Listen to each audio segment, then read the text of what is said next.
다 같이 사도신경으로 신앙 고백하겠습니다.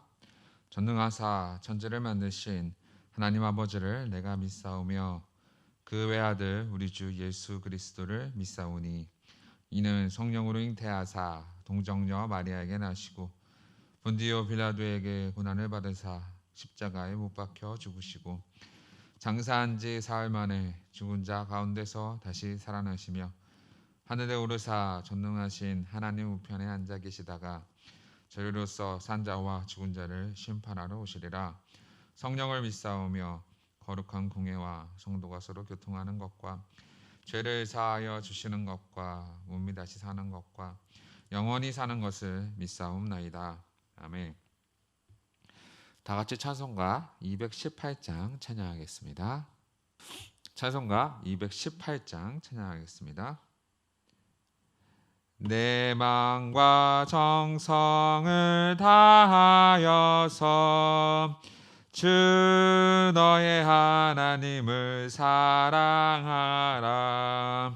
내 몸을 아끼고 사랑하듯 형제와 이웃을 사랑하라. 주께서 우리에게 명하시니 그 명령 따라서 살아가리. 널 미워 해치는 원수라도 언제나 너그럽게 사랑하라. 널 핍박하는 자 위에서도 신실한 마음으로 복을 빌라. 주께서 우리에게 명하시니 그 명령 따라서 살아가리. 나 항상 주님을 멀리하고 형제를 사랑하지 못하였다. 이러한 죄인을 사랑하사 주께서 몸버려 죽으셨다. 속죄의 큰 사랑 받으리무 내 생명 다 바쳐 충성하리. 아멘. 다 같이 하나님 말씀 보겠습니다. 함께 보신 하나님 말씀은 마가복음 10장 35절에서 45절 말씀입니다. 신약성경 73페이지 마가복음 10장 35절에서 45절 말씀 다 같이 한 목소리로 읽겠습니다. 세베대의 아들 야고보와 요한이 주께 나와 여짜오되 선생님이여 무엇이든지 우리가 구하는 바를 우리에게 하여 주시기를 원하옵나이다. 이르시되 내가 너희에게 무엇을 하여 주기를 원하느냐 여짜오되 주의 영광 중에서 우리를 하나는 주의 우편에 하나는 좌편에 앉게 하여 주옵소서. 예수께서 이르시되 너희는 너희가 구하는 것을 알지 못하는도다. 내가 마시는 잔을 너희가 마실 수 있으며 내가 받는 세례를 너희가 받을 수 있느냐. 그들이 말하되 할 수 있나이다. 예수께서 이르시되 너희는 내가 마시는 잔을 마시며 내가 받는 세례를 받으려니와 내 좌편에 앉는 것은 내가 줄 것이 아니라 누구를 위하여 준비되었는지를 그들이 얻을 것이니라. 열 제자가 듣고 야고보와 요한에 대하여 화를 내거늘 예수께서 불러다가 이르시되 이방인의 집권자들이 그들을 임의로 주관하고 그 고관들이 그들에게 권세를 부리는 줄을 너희가 알거니와 너희 중에는 그렇지 않을지니 너희 중에 누구든지 크고자 하는 자는 너희를 섬기는 자가 되고 너희 중에 누구든지 으뜸이 되고자 하는 자는 모든 사람의 종이 되어야 하리라. 인자가 온 것은 섬김을 받으려 함이 아니라 도리어 섬기려 하고 자기 목숨을 많은 사람의 대속물로 주려 함이라. 아멘. 오늘 말씀은 예수님께서 예루살렘으로 향하고 가는 그 길에서 이제 앞서서 제자들을 이끌고 가셨는데 그 길은 진짜로 놀라운 그리고 두려운 길이다라고 성경은 기록하고 있습니다.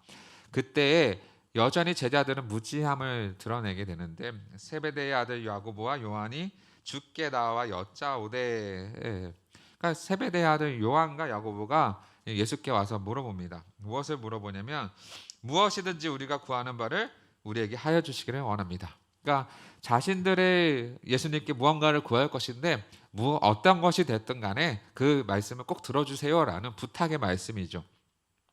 그래서 예수님께서는 너희가 무엇을 하여 주기를 원하느냐?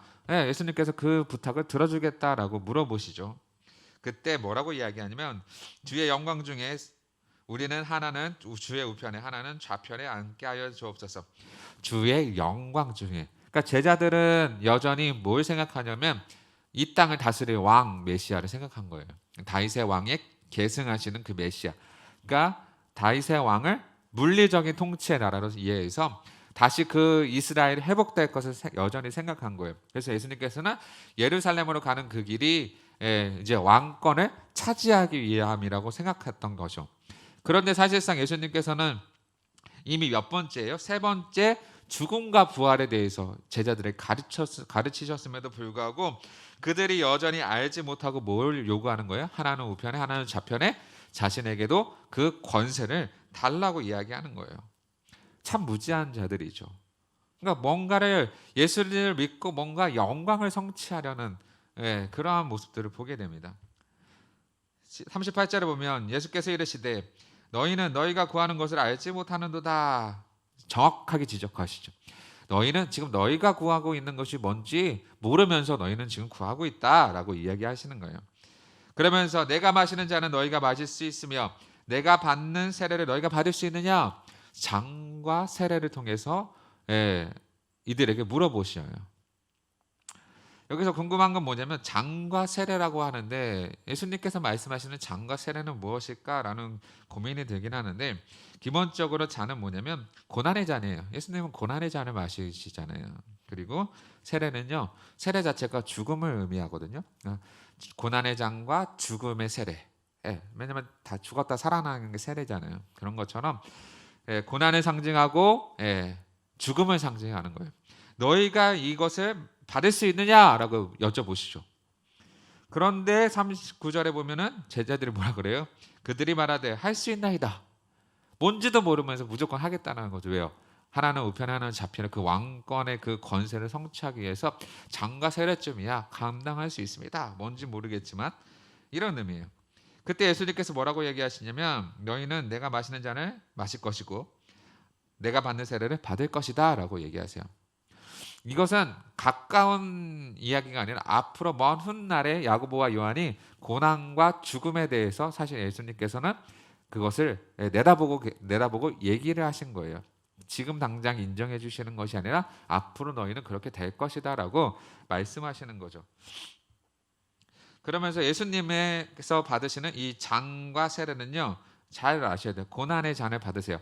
그러니까 예수님은 고난을 스스로 그 잔을 마셨어요. 예수님의 순종하심이죠. 그리고 세례는 그 죽음을 당하신 거잖아요. 행하신 순종과 당하신 순종이 또 여기에서 드러나는 거예요. 예수님은 행하신 순종하셨고 당하신 순종하셨고 그것을 완전한 순종으로 불러서 그 완전히 행하신 그 순종을 어떻게 해요? 우리에게 것으로 주시는 거죠. 예수님은 다 이루셨죠. 다 이루셨어요. 그러니까 여기서도 사실 예수님의 그 순종이 드러나요. 장과 세례는 상징이지만 잔을 통해서 마심으로 인하여서 행하셨고, 그리고 고난을 당하심으로 죽음을 당하심으로 당하신 순종이다. 이것을 볼 수 있어요. 그러니까 사실상 제자들이 할 수 없는 것들이죠. 할 수 없지만 먼 훗날에 고난받은 것과 그리고 죽임 당하는 것은 야고보도 빨리 죽잖아요. 야고보가 제일 먼저 죽잖아요. 그런 것처럼 그들이 앞으로 미래에 있을 일들을 예수님께서 인정해 주셨다라고 보여지는 거예요. 그러면서 내 좌편에 앉는 것은 내가 줄 것이 아니다. 우편과 좌편은 내가 줄 게 아니라는 거죠. 누구를 위하여 준비되었든지 그들이 얻을 것이다. 그러니까 예수님이 주시는 것이 아니라 누구를 위하여 준비되었든 간에 준비된 그들이 얻게 될 거야. 누구를 생각나게 하냐면 예수님 양 옆에 강도들이 생각나죠. 하나는 우편에 하나는 좌편에 예수님과 함께 십자가에 달려 죽었잖아요. 예, 강도들이 생각나요. 예, 그러니까 결국 이 메시지 자체가 뭐냐면 영광이 아니라 고난이다라는 것을 우리는 배울 수 있는 거예요. 고난. 예수 믿는 길은 영광의 길이 아니라 고난의 길이다. 그러나 그 고난은 장차 올 영광과 비교할 수 없기 때문에 능히 감당할 수 있는 거죠. 이게 우리의 신앙 고백이잖아요. 성경에서 말하는 고백이기 때문에 예수 믿고 고난받는 것이 두렵습니까? 그러나 장차 올 영광과 비교할 가치도 없다. 이 고난은요. 바울의 고백이거든요. 그렇기 때문에 우리는 예수를 통해서 따라가면서 그 고난과 장과 세례를 마실 수 있어야 하는 거죠. 앞으로 올 영광과 비교할 가치도 없는 정말 지극히 작은 고난에 불과하다라는 거죠. 아무튼 이러한 이야기를 요한과 야고보의 욕심이 섞인 이 이야기를 제자들이 다 들었죠. 그리고 그들에게 화를 내죠. 당연히 화를 낼 만하죠. 왜냐하면 제자들 역시도 그 자리를 탐내고 있었기 때문이에요. 그런데 지금 누가 선수 친 거예요? 요한과 야고보가 선수 쳤어요. 그러니까 나머지 10명의 제자가 화낼 만하죠. 그 자리 내 자리인데 왜 너희가 먼저 얘기하느냐 이렇게 생각하는 거예요. 그때 예수님께서 뭐라고 중재를 하세요. 예수께서 불러다 이르시되 이방인의 집권자들은 그들을 임의로 주관하고 그 고관들은 그들에게 권세를 부릴 줄을 너희가 알거니와. 그러니까 세상의 법칙은요, 권세 있는 자가 아랫사람 어떻게 해요? 다스리는 거예요. 그 권세를 부리는 거고 주관하는 거예요. 이게 세상의 법칙이에요. 그러니까 그 영광의 그 능력은 세상의 법칙에 따르면 어떻게 해요? 다스리는 권세다라는 거죠. 주관하고 그 권세가 있고 그 자리를 영광스럽고, 그 권세를 부릴 줄 안다는 게 너희도 알지 않느냐. 그것이 세상에서 말하는 권세다. 그리고 그것이 세상에서 말하는 높은 자를 이야기하는 거예요. 그런데 예수님께서는 여기서 이제 제자들의 개념을 깨트려 버리시는 거예요. 우리도 마찬가지고요. 43절에 보면 너희 중에는 그렇지 않을지니. 그러니까 높은 자리에 가서 권세를 부리는 것이 으뜸이 되는 것이 아니다라는 걸 얘기하는 거예요. 너희 중에 누구든지 크고자 하는 자는 너희를 섬기는 자가 되고 너희 중에 누구든지 으뜸이 되고자 하는 자는 모든 사람의 종이 되어야 하리니. 으뜸이 되고자 하고 크고자 하는 자는 어떻게 해요? 오히려 섬기는 자가 되고 종이 된다. 반대로 이야기하면 종이 되는 자는 으뜸이 되고 섬기는 자는 크게 된다. 이런 메시지잖아요. 그러니까 세상의 가치로 하나님의 나라를 평가하지 말라는 거예요. 세상에서는 으뜸이 되는 사람이 권세를 누리는 거지만 하나님의 나라는 반대다라고 말씀하시는 거죠. 그러면서 45절에 이렇게 이야기하십니다. 인자가 온 것은 섬김을 받으려 함이 아니라, 권세를 부려서 섬김을 받으려 함이 아니다. 예수님께서 오신 거는요. 도리어 섬기려 하고 자기 목숨을 많은 사람의 대속물로 주려 함이라. 예수님은 왕의 직분을 가지신 분이에요. 그리스도의 삼중직이라고 해서 제사직, 그다음에 왕직, 그리고 선지자직이 있어요. 근데 그 중에 하나가 왕직이잖아요. 그러니까 예수님은 다스리러 이 땅에 오신 것이 아니라 뭐라고 얘기하셔요? 왕은 다스려야 되는 거잖아요. 그런데 예수님의 개념은 참 신기한 거예요. 나는 섬김을 받으려 온 것이 아니라 어떻게 해요? 섬기려 하고 자기 목숨을 많은 사람의 대속물로 주려 함이라. 그러니까 다스림은 군림하는 것이 아니라 어떤 거예요? 섬기는 거다. 이게 하나님 나라의 법칙이에요. 그래서 예수님은요, 자신을 주심으로 우리를 다스리시죠. 이게 참 재미난 개념이에요. 세상에서는 그 권세로 다스리지만, 그 권위로 다스리지만 예수님은 어떻게 하신다고요? 자신을 대속물로 주심으로 우리를 다스리시는 거죠. 그러니까 예수님께서 장과 세례를 받으시잖아요. 그리고 완벽하게 하나님의 의를 이루셨죠.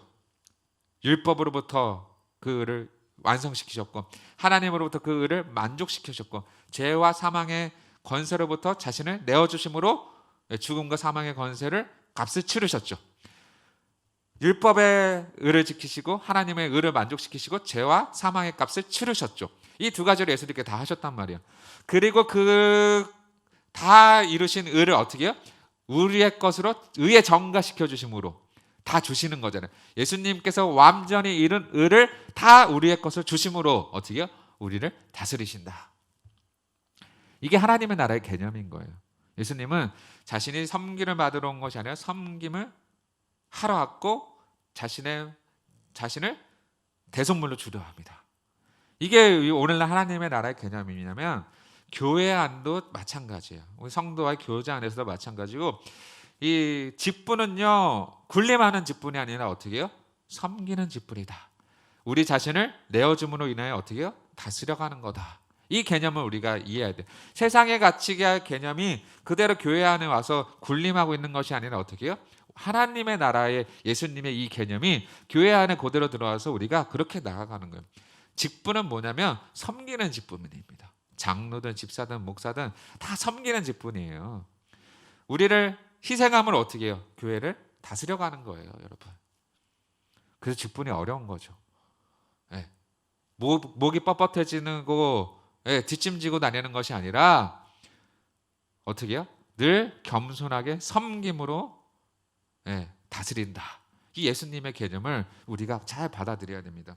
그러므로 우리도 늘 날마다 베풀고 섬기고 우리를 희생하고 우리를 줌으로 인하여서 어떻게 해요? 교회를 다스려가고 성도를 온전히 섬겨가는 또 그렇게 살아가시는 귀한 성도님들 되시기를 간절히 소망합니다. 예수님께서 그러셨던 것처럼 우리도 똑같이 예수님을 따라가는 삶, 제자, 예수님을 따라가는 사람이 제자잖아요. 그 제자의 삶을 온전히 따라가시는 귀한 성도님들 되시기를 간절히 소망합니다. 기도하겠습니다.